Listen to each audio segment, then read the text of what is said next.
2 दिवसापूर्वी भारतीय जनता पक्षाचे असणारे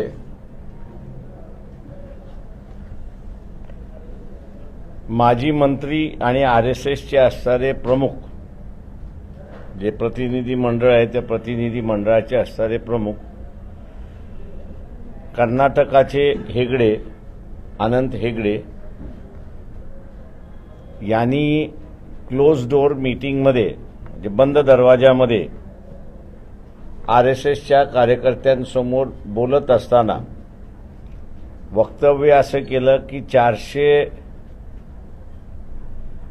खासदार आपण जिंकले तर वर्षभरामध्येच आम्ही संविधान बदलू असं विधान त्यांनी केलेलं आहे। आणि काही तासापूर्वी त्यांचं असणारं हे विधान सोशल मीडियावरती व्हायरल होते अशी परिस्थिती आहे। पहिल्यांदा आम्ही असं नमूद करतो की आरएसएसनी 1950 सालीच ही घटना ज्यावेळेस स्वीकारली त्याच वेळेस आम्ही ही घटना मानणार नाही असं वक्तव्य केलंय।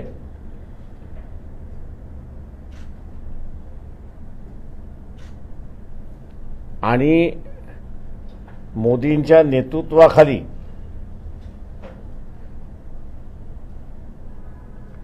आता संविधान बदलण्याचा घाट त्या ठिकाणी घालण्यात आलेला आहे। आरएसएसने अत्यंत चालाकीने ओबीसींच्याच हस्ते ज्या संविधानाने संतांच्या विचारसरणीला एक स्वरूप दिलं, आकार दिला आणि अंमल केला आणि त्याच्याच बरोबर ओबीसीना राजकीय सामाजिक अधिकार मिळाले, नोकरशाहीचे अधिकार मिळाले, त्यांच्याच मार्फत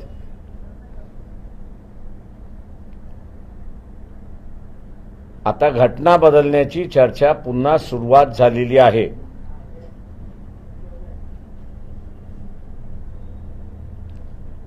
घटना बदलणं म्हणजे या देशामध्ये अराजकतेला आमंत्रण देणं।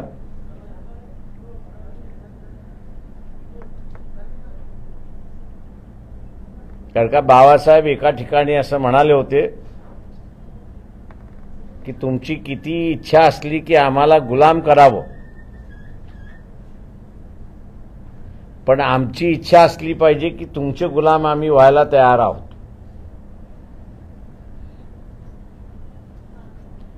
तेव्हा प्रत्येक घटक आपला अधिकार शाबूत ठेवण्यासाठी संघर्ष आणि त्या संघर्षातून टकराव आणि त्या टकरावातून अराजकता अशी माजण्याची दाट शक्यता लोकसभेनंतर आहे। त्याच्याच बरोबर आपण पाहिलं असेल तर जी काही आर्थिक रचना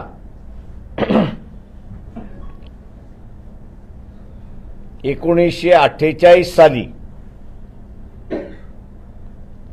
मिक्स्ड इकॉनॉमी म्हणजे श्रममिश्र अर्थव्यवस्था म्हणजे प्रायव्हेट सेक्टर पब्लिक सेक्टर या दोघांचं क्षेत्र वाटून देण्यात आलं होतं आणि त्या प्रमाणात त्या समूहाला अर्थव्यवस्थेमध्ये जागा निर्माण करून देण्यात आली होती। भारतीय जनता पक्ष सत्तेवरती आलं, तिथून नुसती खाजगीकरणाची सुरुवात झाली नाही तर मिनिमम शासन असा नवीन जोड त्या ठिकाणी देण्यात आला। म्हणजे इन्शुरन्समधनं विड्रॉल, बँकिंग सेक्टरमधनं विड्रॉवल, हेल्थ सेक्टरमधनं विड्रॉल, एम्प्लॉयमेंटमधनं विड्रॉवल आणि ज्या काय वेलफेअर आहेत, मग ते शेतकऱ्यांचं वेलफेअर असेल, योजना असतील, आदिवासींच्या वेलफेअर योजना असतील किंवा शेड्यूल कास्टच्या वेलफेअर योजना असतील, या सगळ्यांना गोबाय देऊन टाकण्यात आलेला आहे, बाय बाय केलेला आहे, टाटा केलेला आहे.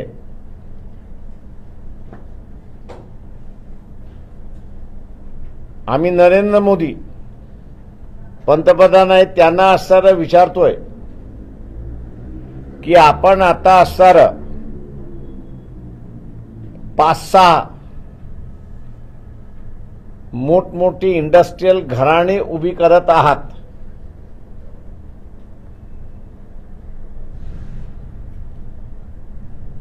या कॉर्पोरेट हाऊसेसमध्ये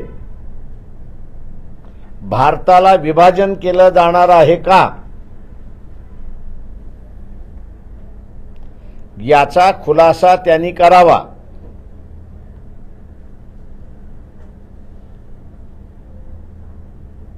मला आणि माझ्या पक्षाला याची पूर्णपणे कल्पना आहे आणि काही संशोधन केल्यानंतर आम्ही या मताला आलेलो आहोत की येणाऱ्या 5 वर्षाच्या कालावधीमध्ये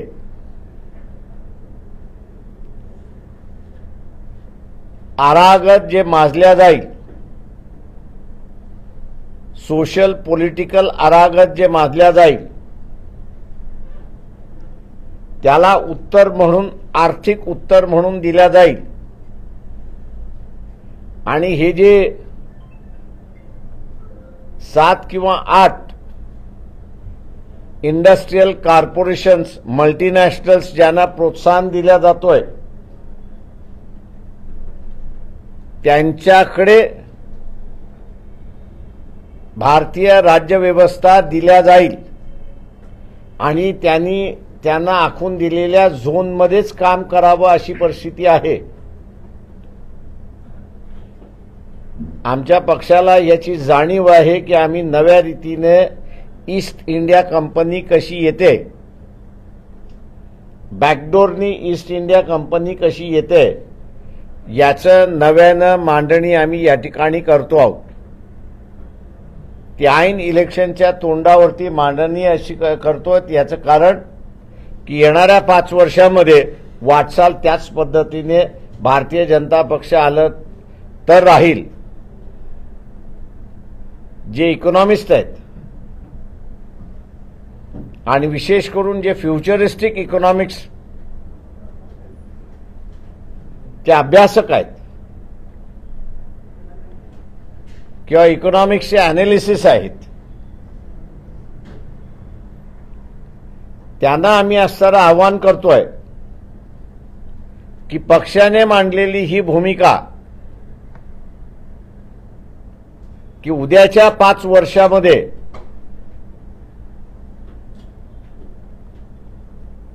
पॉलिटिकल व्यवस्थेबरोबरच भारताला काही झोन्समध्ये डिवाइड करून त्या झोन्सचं कंट्रोल हा कॉर्पोरेटकडे दिला जाणार आहे की नाही आणि तसे संकेत गव्हर्नमेंट पॉलिसीजमधनं प्रकट होतात की नाही, याच्यावरती त्यांनी आपलं भाष्य करावं.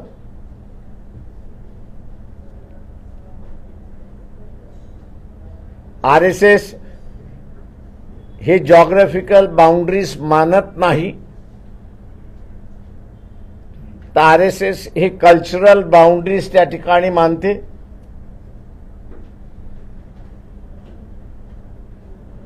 आणि म्हणून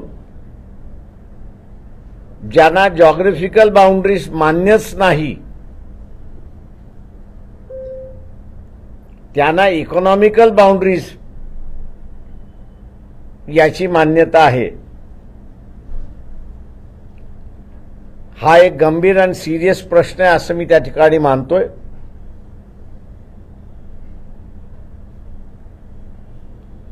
दुर्दैवाने मी जसं मागच्या एका प्रेसमध्ये म्हणालो 11 तारखेला पुन्हा असणारा काँग्रेसचं शिष्टमंडळ हे इलेक्शन कमिशनला भेट घेणार आहेत. काँग्रेस पक्षाने एकत्र जाण्याच्या ऐवजी पूर्ण ऑपोजिशन पार्टीजला इलेक्शन कमिशनकडे त्यांनी घेऊन गेलं पाहिजे. ईव्हीएम बॅन करा ह्या मागणीसाठी नाही, तर ईव्हीएम बरोबर पेपर ट्रेल हा जो वापरला जातोय तो डायरेक्ट पेटीमध्ये पडतो अशी असणारी आजची प्रथा आहे. तो डायरेक्ट पेटीमध्ये न पडता तो वोटरने बघितला पाहिजे आणि वोटरने मग तो पेटीमध्ये त्या ठिकाणी टाकला पाहिजे. ते जर झालं तर ही जी मॅन्युप्युलेशनची चर्चा जी आहे ती त्या ठिकाणी थांबू शकते. काँग्रेस पक्ष या दोन्ही गोष्टींकडे सिरियसली पाहिल अशी आमचा पक्ष अपेक्षित आहे. माझं निवेदन संपलं. आपण आता विचारू शकता. घटना बदलण्याचा घाट सुरू आहे असं म्हटलं तर कशा प्रकारे घटना बदलू शकते?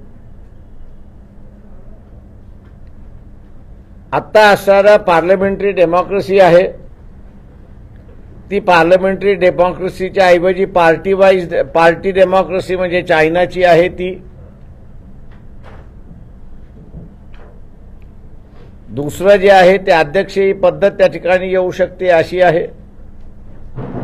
मताचा अधिकार जो आहे तो मताचा अधिकार शिकलेला आहे, टॅक्स पेयर आहे, त्याच्याच पुरता मर्यादित.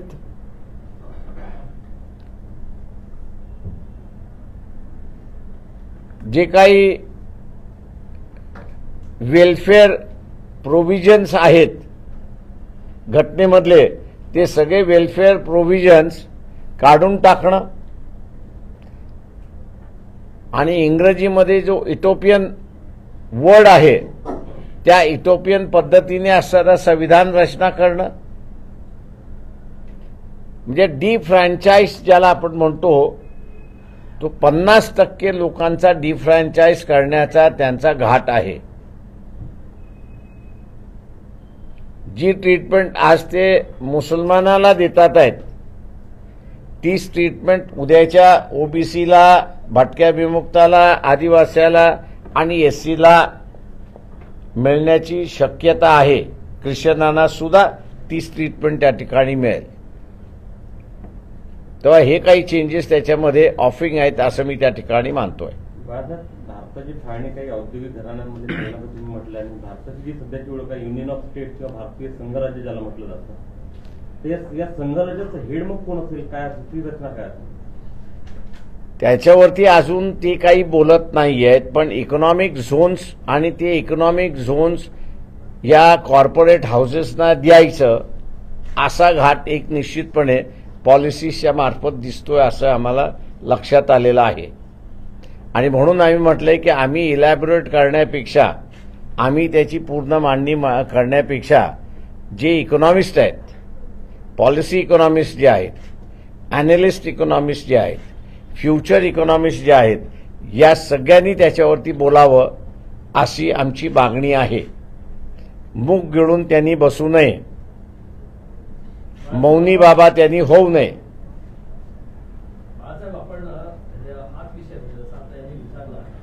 त्याच्यामध्ये आपण संशोधन केलं असा एक उल्लेख केला होता की तुमचे काही याच्या संदर्भातलं संशोधन आहे. आणि दुसरा विषय की तो आता मुद्दा म्हणला आहे की 5-6 घराण्यांमध्ये विभाजन केलं जाईल. तर आत्ताच्या याच्यामध्ये असं तुम्हाला कुठे दिसतंय का पर्टिक्युलरली की याच्यामध्ये अशा पद्धतीचं 5-6 घराण्यांपैकी एखाद्या घराण्यामध्ये झाल्यासारखं? पॉवर सेक्टर जर आपण पाहिला तर पॉवर सेक्टरवरची मोनोपली ही आता अडानी ग्रुपकडे चाललेली आहे असं आपल्याला त्या ठिकाणी दिसतंय. एअरपोर्ट्स जे आहेत या एअरपोर्ट्सवरची सुद्धा मोनोपली करण्याचा भाग त्या ठिकाणी चाललेला आहे. आणि त्याचं आपल्याला उदाहरण आता द्यायचं असेल तर ह्या ज्या प्रायव्हेट एअरलाइन्स आहेत, जेट बंद झाली, गो बंद झाली, स्पाइस सुरुवात आहे, इंडिगो सुरुवात आहे. या 2 कंपन्याने भारताच्या अंतर्गत आम्हाला नवीन कुठले रूट्स सुरुवात करायचे आहेत, त्यांनी वर्षभरामध्ये मागणी केलेली चार्ट आपण असणारा काढावा. त्यांना ती परमिशन दिलेली नाही आणि परमिशन दिली नाही. ज्या ज्या एअरपोर्ट्स अंतर्गत येतात ते एअरपोर्ट्स लीजवरती कोणाला दिलेले आहेत याचं तुम्हाला मिळायला सुरुवात होईल. आणि म्हणून मी म्हटलंय की आम्ही हे सगळं मांडण्यापेक्षा एक पॉलिटिकल पार्टी म्हणून बीजेपी या नरेंद्र मोदी यांच्या पॉलिसीचे विरोधात असल्यामुळे आमचा बायस त्या ठिकाणी लोक समजून जातील. वस्तुस्थिती काय आहे, आम्ही जे म्हणतोय ते खरं आहे की खोटं आहे, ते इथल्या इकॉनॉमिस्टनी अॅनालिसिस करावं अशी आम्ही मागणी करतोय आणि लोकांपुढे त्यांनी मांडलं पाहिजे. कॉर्पोरेट हाऊसेस जे तुम्ही त्यांच्याबद्दल बोलताय, थेट पॉलिटिकल मॅनिप्युलेशन त्यांना स्वतः ते करू शकतात पुढच्या काळात, की काही एजंट मार्फत ते त्यांचा आता प्रोसिजर काय असेल ते आपल्याला सांगता येणार नाही, पण जे आम्हाला सायन्स दिसायला लागलेले आहेत त्या काही सायन्सचा मी आपल्यासमोर उल्लेख केलेला. 9 किंवा 10 तारखेला जागा वाटपच्या संदर्भातली जी बैठक रद्द झाली त्या पाठीमागे आपण हे पहिल्यांदा संपवानंतर येऊ ना. मला माहित नाही. हाच प्रश्न याच्याशी संबंधित आहे. तुम्ही आज जे इथं मांडलं बाळासाहेब, हा निवडणुकीच्या तोंडावर हा विषय तुम्ही आणला, तर आपल्याला असं वाटतं का की या निवडणुकीच्या प्रचारामध्ये हा विषय प्रामुख्याने देशभरामध्ये चर्चेला जावा? येस, हा गेला पाहिजे. मेन मुद्दा आहे असं मी त्या ठिकाणी मानतोय. काँग्रेस पार्टीकडे असताना फार चांगले इकॉनॉमिस्ट आहेत. Jayaraman is one of the most learned economist आहे. चिदंबरम त्याच्यातले असताना दुसरे आहेत. त्यांनी इन्क्वायरीला घाबरू नये, नाहीतरी त्यांनी जेलमध्ये जाऊन आलेत, काही फरक पडत नाही. आता जी काही वाट लागायची त्यांची ती लागलेली आहे. आता त्यांनी देश वाचवायला निघावं. बाळासाहेब, तुम्ही आता हे सर्व मुद्दे जे पत्रकार परिषदेत मांडत आहात, हेच मुद्दे बाळासाहेबांनी देशाच्या संसदेत लोकसभेत मांडत तुम्हाला वाटत नाही का? ते मला संधी मिळालीच नाही, त्याच्यामुळे जनतेपुढेच मांडणार मी.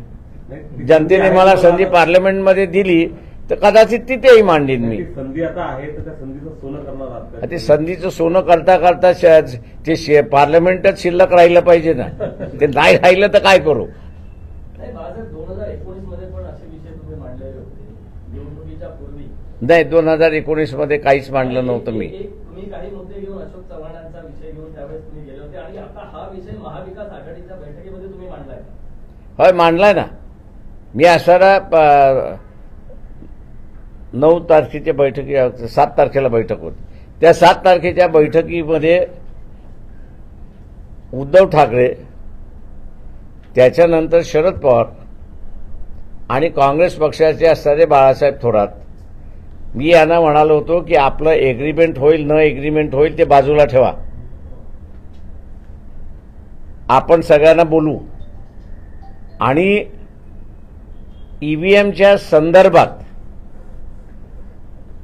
इलेक्शन कमिशनने स्वतःच्या वेबसाईटवरती प्रश्न उत्तरं 150 प्रश्न आहेत आणि त्याची उत्तरं त्यांनी दिलेली आहेत. त्या 150 प्रश्नावरती 80 की 81वा जो प्रश्न आहे तो व्हीव्हीपॅट बद्दल आहे, म्हणजे पेपर ट्रेल बद्दल आहे. त्यामध्ये त्यांनी 4 गोष्टी नमूद केलेल्या आहेत की ज्या वोटरला दिसल्या पाहिजेत. आणि मी त्यांना म्हणालो होतो की हाच मुद्दा आपण धरून की वोटरला दिसल्या पाहिजेत, तर ते डायरेक्ट न पडता वोटरने ते बघावं त्या 4 गोष्टी आहेत का आणि पेटीमध्ये टाकून द्यावं. त्याच्यामध्ये एक सगळ्यात महत्वाचं आहे की त्यांनी जे बटन दाबलेलं आहे सिम्बॉलच्या समोर, तेच सिम्बॉल प्रिंट झाला की न झाला हा त्यांनी बघायचा आहे. आणि तो त्यांनी मग तिथे बघून असेल तर त्यांनी त्या ठिकाणी टाकला पाहिजे. म्हटलं एवढा छोटा मुद्दा घेऊन आपण सगळेजण इलेक्शन कमिशनकडे जाऊ आणि त्यांना म्हणू की आम्ही सगळे पॉलिटिकल पार्टीज हे डिमांड करतो आहोत की वोटरला ती डायरेक्ट पडण्यापेक्षा त्याच्या हातामध्ये देऊन तो बघेल आणि तो टाकेल.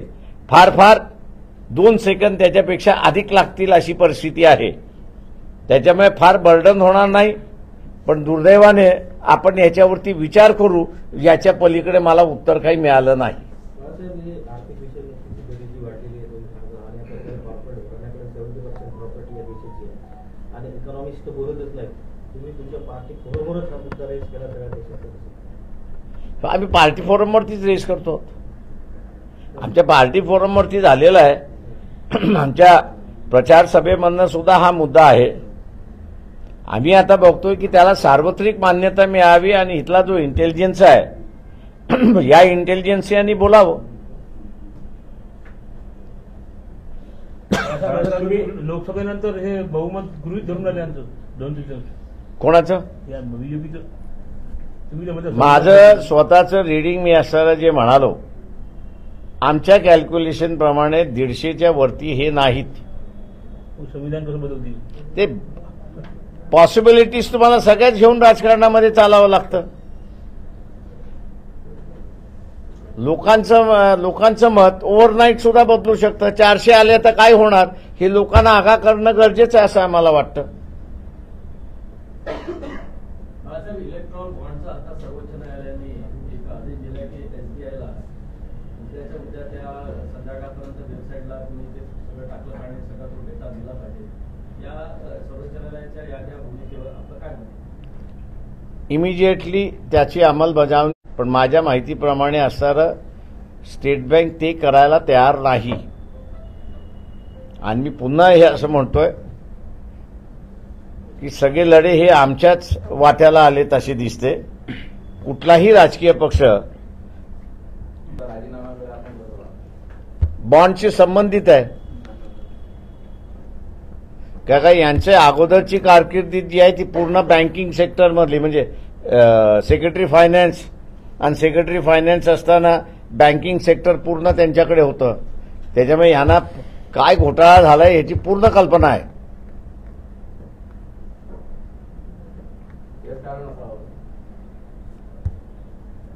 यांची कारकिर्दी मला जी माहिती आहे ती असणाऱ्या बँकिंग सेक्टरमधली आहे. Before being appointed as the member of the election commission. यांची ज्यावेळी गोयल साहेबांची ज्यावेळी नियुक्ती झाली होती त्यावेळी सर्वोच्च न्यायालयाने असं म्हटलं होतं की इतकी घाई करण्याचं काय कारण आहे? त्यावेळेस त्यांनी व्हॉइस रेस केला होता. पण प्रश्न असा आहे की सभागृहामध्ये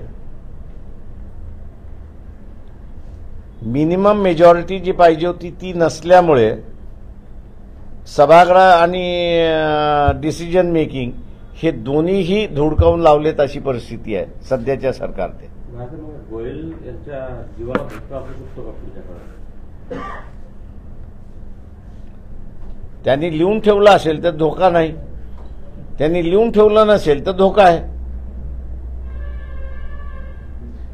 पण नॉर्मली या पदावरती राहणारी माणसं आपले असणारे सिक्युरिटी स्वतःच त्या ठिकाणी सांभाळत असतात. तुम्ही 5 ते 7 घराण्यांचं नाव घेतलं कॉर्पोरेट. आता अदानीचं नाव माहिती का अंबानींचं नाव माहिती बाकीची घराणे कोणती आहे? येईल बाहेर येऊ द्या. माझं म्हणणं असं आहे महाराष्ट्रातले आहे राज्यावरती कशाला जात आहे. पण आता महाविकास आघाडीचे आणि याच्यातले कसे संबंध कसे आहेत तुमच्या? माझे तिन्ही पक्षाशी सुरळीत आहेत. अलीकडे अलीकडेही कालपर्यंत होते. भांडण त्यांचं माझ्याशी नाहीच आहे. भांडण त्यांचं आपसातलं आहे. ते आता पण म्हणून मागच्या प्रेसमध्ये मी असं म्हणालो माहिती दिली की काँग्रेस आणि शिवसेना यांच्यामध्ये 10 कॉन्स्टिट्युन्सीज ह्या अनसेटल्ड आहेत. एनसीपी, काँग्रेस आणि शिवसेना उद्धव ठाकरे गट यांच्यामध्ये 5 मतदारसंघ अनसेटल्ड आहेत. म्हणजे 48 पैकी 15 मतदारसंघावरती यांचं भांडण आहे.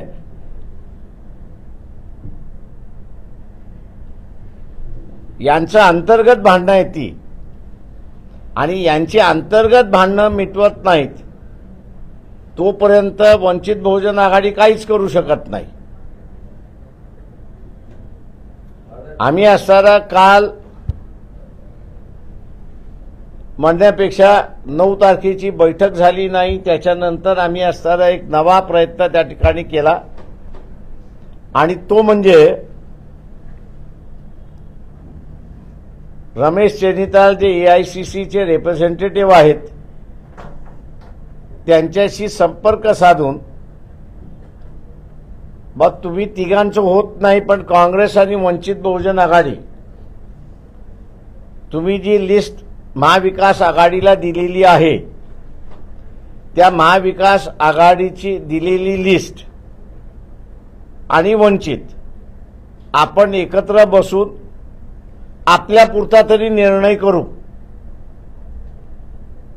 आम्हाला रिस्पॉन्स आला नाही, आणि म्हणून काल संध्याकाळी आम्ही असताना काँग्रेस पक्षाचे अध्यक्ष खरगे जे आहेत त्यांना असताना पत्र लिहून ही वस्तुस्थिती कळवली, आणि त्यांना विनंती केली की तुम्ही असताना रमेश जे एआयसीसीचे रिप्रेझेंटेटिव्ह आहेत त्यांच्यामार्फत किंवा त्यांनी महाराष्ट्रातल्या कोणाला तरी नेमून काँग्रेस आणि वंचित यांचं तरी सीट शेअरिंगचं सेटलमेंट आपण करून मोकळा होऊन जाऊ. पण तिथे असणारा अजूनपर्यंत या क्षणापर्यंत आम्हाला रिस्पॉन्स आलेला नाही. आपली युती तर शिवसेनेची होती, आता तुम्ही काँग्रेसची कसं काय? हो काका, शिवसेनेलाही आम्ही सांगितलं की तुमच्या बरोबरही बसू, शिवसेनाही बसायला तयार नाही, आणि मग शिवसेना बसायला तयार नाही तर मग आम्ही काँग्रेसचं म्हटलं. आपण कुठे नाही कुठेतरी बिफोर हे संपवायला पाहिजे. नाना पटोले म्हणतात की मैत्री करावी तो पुरी करावी असं म्हणतात. नानाला एबीसीडी माहिती नाही. त्या दिवशी तुम्ही तो सुपरयुग शब्द वापरला काँग्रेसच्या संदर्भात, तो त्यांना लागल्यामुळे 9 तारखेची बैठक रद्द केली. यात तुमचं प्रत्यय मला माहित नाही, मी हा सुपारीचा शब्द फार अगोदर वापरलेला आहे, तो कालच वापरला नाही. मी फक्त असताना कम्पेअर करत होतो की काँग्रेसने केलेल्या चोऱ्या या कुठल्या कॅटेगरीमध्ये बसतात, आणि बीजेपी सध्या जे चोऱ्या करते ते कुठल्या कॅटेगरीमध्ये बसतात. हे भुरटे आहेत, ते म्हटले डाकू आहेत. तेव्हा डाकूला पकडायचं असेल तर सगळ्या भुरट्यांनी एकत्र आलं पाहिजे. त्याच्यामध्ये आम्ही आमच्यामध्ये समावेश केला होता. असं नाही की काँग्रेसला टार्गेट आम्ही केलं होतं. का आपण इतका जेलमध्ये तुम्ही चाललाय ना, तुम्ही आमच्याकडून जेलमधून जाण्यासाठी थांबवताय ना. एका बाजूला तुम्ही आम्हाला म्हणताय की आम्ही टोटल सरेंडर व्हावं आणि त्यांना निवडून द्या. आम्ही ठीक आहे, आम्ही तेही नाही म्हणत आहोत. कारण का आता सत्ता आली तर तुम्हाला थोडंसं सेफगार्ड करता येईल. आता त्यालाही तुम्ही चान्स करायला देत नाही आहात. मग यांचं कॅरेक्टर दाखवणं गरजेचं आहे असं मी समजलो. म्हणजे एकंदरीत आता महाविकास आघाडीमध्ये वंचित समावेश नाही असे फक्त ऑथराईज घोषणा व्हायची बाकी सगळं आम्ही नव्हतोच मित्रा. आम्ही फक्त एवढंच सांगतोय त्या ठिकाणी की तेच एकमेकात नाही तर आम्ही कुठं जाणार आहोत. शरद पवार म्हणतात की दोन्ही बाजूंना आवश्यक पाऊल टाकले गेले नाही, त्यामुळे वंचित सोबतचा सीट शेअरिंगचा प्रश्न कायम राहिला. शरद पवारांनी असेसमेंट आपलं दिलं त्या चर्चेमधलं. त्याच्यामध्ये काँग्रेस आणि शिवसेना एक 23 मागते, एक 22 मागते, अशी असणारी अवस्था आहे. आता 22 आणि 23 दिल्यानंतर कोणाला शिल्लक काय राहते त्याच्यामध्ये. एक नवीन ब्रेकिंग आली. इलेक्ट्रॉन बॉन्ड संदर्भात सुप्रीम कोर्टाने एसबीआयला सुनावलं आहे, उद्याच माहिती मागितलेली आहे. हा, ते मागवणार ना. मोगलाही नाहीये अजून. सुप्रीम कोर्ट नाही दिलं, उद्या तर त्यांना सगळं जेलमध्ये टाकून मोकळा होऊन जाईल full board of directors. Balasaheb, महाविकास आघाडीमध्ये वंचित नाही जमलं तर काँग्रेस सोबत आघाडी राहील का भविष्यात? आम्ही तेच तर आम्ही पहिल्यांदा शिवसेनेबरोबर सेटल करण्याचा प्रयत्न केला, ते बसायला तयार नाहीत. आम्ही आता बीजेपी बरोबर लेखी दिलं, म्हणजे तोंडी दिलं असतं तर म्हणलं असतं तुम्ही दिलं नाही असं आहे, म्हणून लेखी काल पाठवलं. ते पत्र पाहिजे तर मी इथे आपल्यालाही रिलीज करू शकतो त्याच्यामध्ये, की माझ्याच सहीचं घेतलेलं उगीच त्या सहीवरनं कॉन्ट्रोवर्सी नको म्हणून मीच सही केली आणि पाठवून दिलं त्यांना की बाई असं असं आहे, तुम्ही असताना प्रॉपर इन्स्ट्रक्शन द्या. तुम्ही 6 महिन्यापासून सातत्यानं सांगता की उद्धव ठाकरे तुमचे वकील आहे, माझा वकील माझी वकिली बरोबर करतो. आता माझे वकील तुम्ही निवडण्यात चूक झाली का तुमची? माझं म्हणणं असं आहे की आमचा वकील त्यांच्याच पक्षाची वकिली करू शकत नाही अशी अवस्था झाली आता.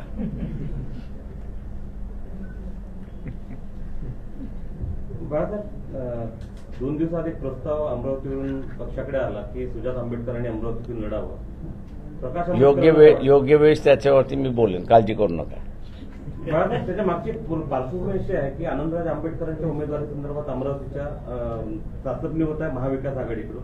त्या पार्श्वभूमीवर मला माहित नाही.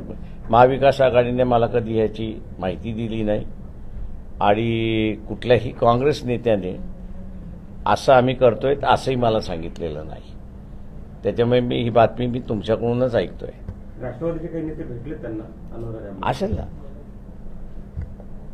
याची कल्पना नव्हती का मग सुजात आंबेडकरांचा तिकडून त्यांना सुचवताना कदाचित त्या असे त्यांनी अमरावतीच्या युनिटनी केलेलं आहे. ते अमरावतीच्या युनिटचं काय असेसमेंट आहे त्याच्याशी मी काही बोलणार नाही आहे, कारण का आम्ही याच सगळ्या याच्यामध्ये अडकलेलो आहोत.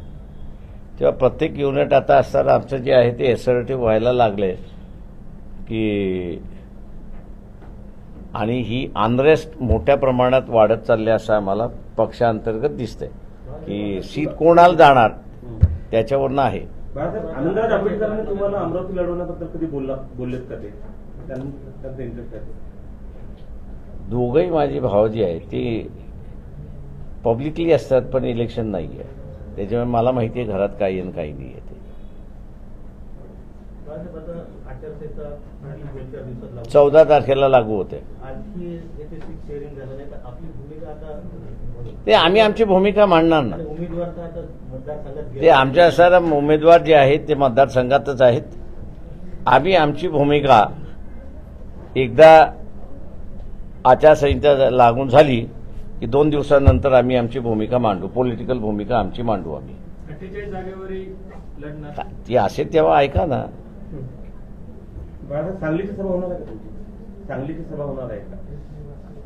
सांगलीची सभा इचलकरंजीची झाली आमची. होणार होती 14 किंवा 15 नाही, कॅन्सल झाली. ते सभा नव्हतीच आम्ही त्या याच्यामध्ये. झाली तर एक सोलापूरमध्ये होईल, नाही तर नाही. आता चंद्रहार पाटील त्यांच्या संदर्भात स्टेटस काय होतं? तुमच्या संपर्कात आहे? माझ्या संपर्कात नाही. संपर्कात ज्यांच्या मार्फत ते आले होते ते आमच्या संपर्कात आहेत. पण मी जे काही वर्तमानपत्रातून ऐकतोय त्यांनी असं उद्धव ठाकरे यांच्यामध्ये जॉईन झालेले आहेत. काँग्रेस ती सीट सोडायला तयार नाही आहे. खाजगीमध्ये सुद्धा काँग्रेसवाल्यांनी आम्हाला सांगितलं की आम्हाला ती सीट सोडता येणार नाही त्या ह्याच्यामध्ये. त्याच्यामुळे आता सेना आणि काँग्रेस मधला तो टायअप आहे. त्याच्यामध्ये त्या चंद्रहार पाटलाचा बळी जातोय की हा मोठा इश्यू आहे. निवडणूक जाहीर झाली की पुढच्या 2-3 दिवसात तुमची राजकीय भूमिका तुम्ही स्पष्ट करणार आहात का? आचारसंहिता लागू झाली की आम्हाला स्पष्ट करणं गरजेचंच राहतं. That is the last. Sir Aurangabad में एमआईएम को लेकर क्या मतलब वहाँ यूटी हो सकती है? जिसके साथ युति करना है उसके साथ हम लोग बैठे हैं. जिसके साथ में नहीं करना है उनके साथ में बैठे नहीं है. काँग्रेसकडून किती जागांची अपेक्षा आहे? काँग्रेसकडून किती जागांची अपेक्षा आहे? 48 ते 48. अपेक्षा तुम्ही म्हटलात ना, अपेक्षा सांगितल्या मी. काँग्रेसले 48 द्याव्या आम्हाला अपेक्षा आहे आमची.